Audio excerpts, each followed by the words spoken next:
everyone, this is Divyangna and welcome to Teaching Mantra. कैसे हैं आप सभी? I hope you all are doing great and staying focused on your study. So guys, जैसा कि आप सभी को पता ही होगा कि आज आपका HTET का ऑफिशियल नोटिफिकेशन आउट हो चुका है। चलिए, तो आज हम इस सेशन में जानेंगे कि इसके अंदर भाई आपकी जो फॉर्म स्टार्ट होने वाले हैं वो कब से होने वाले हैं, लास्ट डेट आपकी क्या रहेगी, ठीक है, आपका फी स्ट्रक्चर क्या रहेगा, उसके बाद आपका जो एलिजिबिलिटी क्राइटेरिया है for the PRT, TGT and the PGT वो आपका क्या रहने वाला है। ठीक है, इसी के साथ हम एक और चीज सबसे पहले समझ लेते हैं इस सेशन को स्टार्ट करने से पहले कि ये जो आपका HTET होता है इसको हम देते क्यों है। ठीक है, ये आपका हरियाणा में टीचर एलिजिबिलिटी टेस्ट होता है। आपकी जो भी आगे हरियाणा के अंदर टीचिंग वैकेंसीज आएंगी उनके अंदर आप तभी बैठ सकते हो अगर आपका HTET क्वालिफाई है। सिंपल। सो चलिए स्टार्ट करते हैं। देखिए भाई, सबसे पहले हम इसमें आपको बताना चाहूंगी आपके जो फॉर्म है वो आज से स्टार्ट हो चुके हैं, यानी कि 24 दिसंबर 2025 से। ठीक है, अब यहां पे जो लास्ट डेट रहेगी वो आपकी 4 जनवरी 2026 रहेगी और 5 जनवरी 2026 को आपकी करेक्शन जो विंडो होती है वो आपकी ओपन हो जाएगी। अगर कोई भी मिस्टेक है तो आप लोग उसको सही कर सकते हैं। अब मैं थोड़ी सी बात कर लेती हूँ भाई फी स्ट्रक्चर के ऊपर। देखिए, अगर आप एससी और पीएच कैंडिडेट्स हैं कहां पे, हरियाणा डोमिसाइल, यानी आपके पास अगर हरियाणा डोमिसाइल है तो वहां पे अगर आप किसी एक लेवल को मान लीजिए फिल करना चाहते हैं तो आपकी फी रहेगी 500 रुपीज।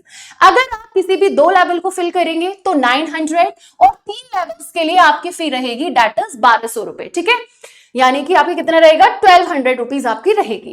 इसी के साथ जितने भी कैंडिडेट्स हैं एससी और पीएच कैटेगरी को छोड़ के जिनके पास हरियाणा डोमिसाइल है उनकी अगर वो एक लेवल को फिल करेंगे 1000, 2 के लिए रहेगी आपकी 1800 और 3 के लिए रहेगी आपकी 2400। इसी के साथ भाई जो भी कैंडिडेट्स हैं जो नॉन हरियाणा डोमिसाइल हैं, जिनके पास हरियाणा का डोमिसाइल नहीं है यानी अदर स्टेट्स वाले, तो उनकी अगर वो एक लेवल को फिल करते हैं 1000, 2 के लिए रहेगा भाई 1800 और 3 के लिए रहेगा 2400। ठीक है, सो फी स्ट्रक्चर आपका अच्छा खासा है बट आपको फिल करना ही है। चलिए आगे बढ़ते हैं। अब हम देख लेते हैं थोड़ा सा एलिजिबिलिटी क्राइटेरिया क्या रहने वाला है अलग अलग आपकी पोस्ट के अकॉर्डिंग। ठीक है, सो चलिए स्टार्ट करते हैं। अब यहाँ पे हम आ जाते हैं भाई, सबसे पहले हम यहाँ पे बात करेंगे जो पीआरटी वाले स्टूडेंट्स हैं जिनको पीआरटी के अंदर अपना फॉर्म फिल करना है। ठीक है जी, उनके लिए आपका क्या रहने वाला है एलिजिबिलिटी क्राइटेरिया। सो आ जाते हैं इस पे। अब देखिए भाई, जिनको भी लेवल 1 फिल करना है, ठीक है, लेवल फर्स्ट के लिए यहाँ पे आपके 50% मार्क्स होने चाहिए। ठीक है, या तो आपने अपनी जो भी डिग्री है वो आपकी कंप्लीट होनी चाहिए। ठीक है, डिप्लोमा इन एलिमेंट्री एजुकेशन या तो आपका कंप्लीट होना चाहिए या फिर आप क्या होने चाहिए, फाइनल ईयर में हो। ठीक है, फाइनल ईयर में आप यहाँ पे होने चाहिए। ठीक है जी, इसी के साथ जो 45% मार्क्स हैं जिनके, या फिर जो फाइनल ईयर में है 2 year diploma in elementary education, वो भी यहाँ पे अलाउड है। साथ में जिनके 50% मार्क्स हैं या फिर जो अपियरिंग है, ठीक है, किसमें, final year of 4 year bachelor of elementary education यानी बीएलएड के अंदर, वो भी यहाँ पे इनका भी बेसिकली अलाउड है। चलिए आगे बढ़ते हैं नेक्स्ट पे। ठीक है, नेक्स्ट पार्ट पे हम लोग आते हैं। अब ये बोल रहे हैं कि उसके बाद भी जिनके 50% मार्क्स हैं या फिर वही आपका 2 ईयर डिप्लोमा है एजुकेशन में, ठीक है, उन लोगों के लिए भी आपका रहेगा। तो ये बेसिकली आपका रहने वाला है किसके लिए, पीआरटी के लिए। उसके बाद अगर मैं बढ़ती हूं यहाँ पे टीजीटी की तरफ, तो यहाँ पे अलग अलग लेवल्स हैं। अगर आप सोशल स्टडीज की बात करते हो, ठीक है, लेवल 2 के अंदर टीजीटी में, तो यहाँ पे आपके 50% मार्क्स होने चाहिए।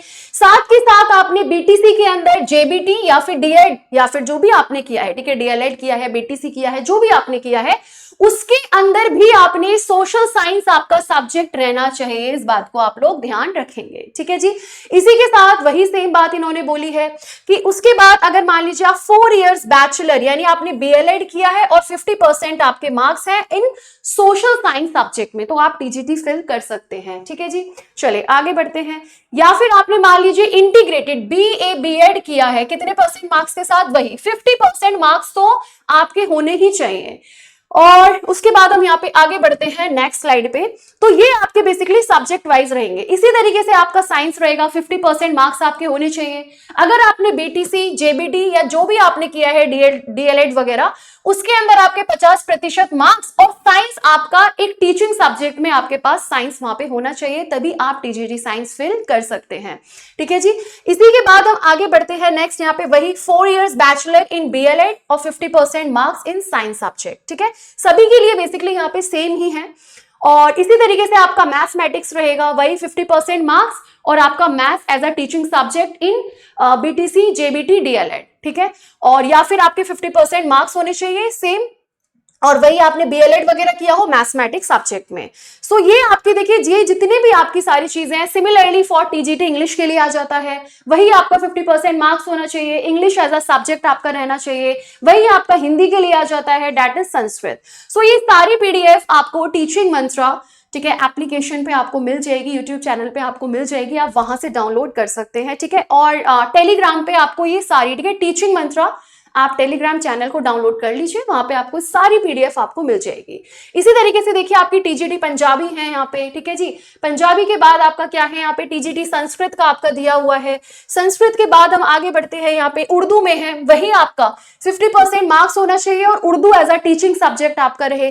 अगर आपका ये नहीं है तो और भी लगा है, यानी इसके अलावा या कोई दूसरी कंडीशन आपकी सेटिस्फाइड होनी चाहिए, तो आप यहाँ पे अपना जो सब्जेक्ट है उसके अकॉर्डिंग आप अपना फिल कर सकते हैं। इसी तरीके से आपका टीजीटी आर्ट रहेगा, होम साइंस रहेगा।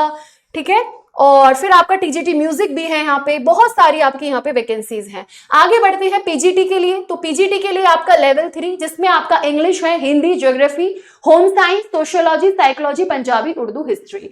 सो इस तरीके से आपके यहाँ पे जो है, ये आपका वही 50% मार्क्स होना चाहिए बीएड के अंदर।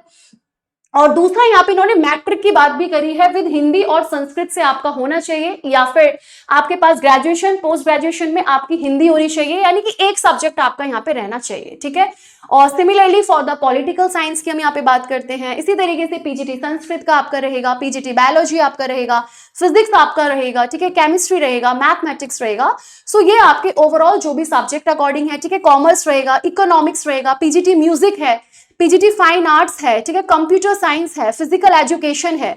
सो ये आपको सारी बेसिकली पीडीएफ मिल जाएगी और आप लोग देख लेंगे।